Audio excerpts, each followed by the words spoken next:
fue uno de los juicios más extraños en la historia de los Países Bajos. En 1947, el acusado fue un falsificador de arte que había ganado millones de dólares falsificando pinturas, pero él no se declaraba inocente. De hecho, su vida dependía de demostrar que había cometido fraude. Como muchos falsificadores de arte, Han van Meegeren era un artista cuyas obras originales no le habían dado renombre. Resentido con el mundo del arte, van Meegeren decidió humillar a sus detractores.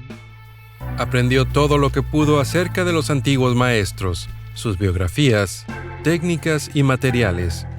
El artista que eligió para su engaño fue un pintor barroco del siglo XVII, Johannes Vermeer.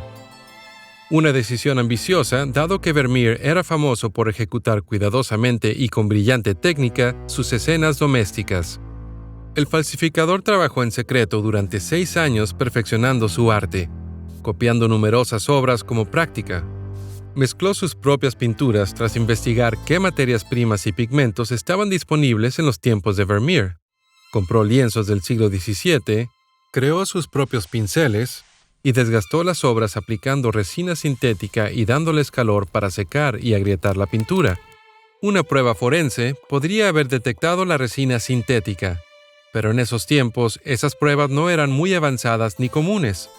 E incluso hoy en día, verificar la autenticidad de una pintura es una tarea que depende de la evaluación de expertos en arte. Así que está sujeto tanto a su juicio subjetivo como a su reputación. Y aquí es donde van Meegeren fue más listo que el mundo del arte. Gracias a su investigación, sabía que los historiadores creían que Vermeer tuvo un periodo temprano de pinturas religiosas influenciadas por el pintor italiano Caravaggio. La principal autoridad en Vermeer, Abraham Bredius, era un gran defensor de esta teoría, aunque no se habían encontrado jamás ninguna de estas obras. Así que van Meegeren decidió hacer una. La llamó Los discípulos de Emaús. Bredius declaró que la falsificación de van Meegeren era la obra maestra de Vermeer. La falsificación de van Meegeren no estaba totalmente a la altura de los estándares técnicos de Vermeer, pero estas inconsistencias se podían hacer encajar con la historia. Era una de sus primeras obras creadas antes de que el artista madurara. Con la aprobación del mundo del arte, la falsificación fue vendida en 1937 por el equivalente a más de $4 millones en dinero actual. Este éxito impulsó a van Meegeren a falsificar y vender más obras a través de varios comerciantes de arte. Aunque suene increíble, el mundo del arte continuó creyendo en su autenticidad. Cuando los nazis ocuparon los Países Bajos durante la Segunda Guerra Mundial, Hermann Göring, uno de los principales generales de Hitler, procuró añadir un Vermeer a su colección de obras de arte robadas de todas partes de Europa. Van Meegeren lo ayudó y le vendió una de las supuestas primeras pinturas de Vermeer, llamada Cristo con la adúltera. Al cambiar la marea de la guerra, también cambió la suerte de van Meegeren. Tras la victoria de los aliados, fue arrestado por entregar una pieza de la herencia neerlandesa de valor incalculable a los nazis. Un acto de traición castigable con la muerte. Para demostrar que la pintura no era un tesoro nacional, explicó paso por paso cómo la había falsificado. Pero se encontró con un obstáculo inesperado, el mismísimo experto que había posibilitado su fraude. Para proteger su reputación, Bredius defendió la autenticidad de la pintura.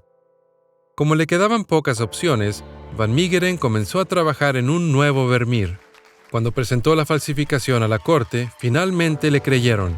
Fue absuelto del cargo de colaboración con los nazis y sentenciado a 1 año de prisión por fraude. Aunque hay evidencia de que van Meegeren sí colaboró con los nazis, logró convencer al público de que había timado a Göring a propósito. Y esto transformó su imagen en la de un héroe del pueblo que había engañado a los nazis.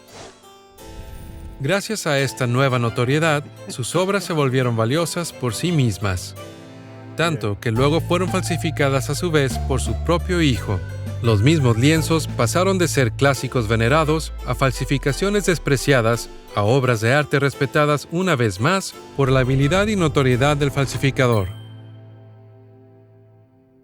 Si te encanta aprender sobre historia, suscríbete a nuestro canal. Cada semana publicamos nuevos videos sobre todo tipo de temas, desde la conspiración en contra de Julio César hasta la oscura historia de los plátanos. Mantente conectado y curioso.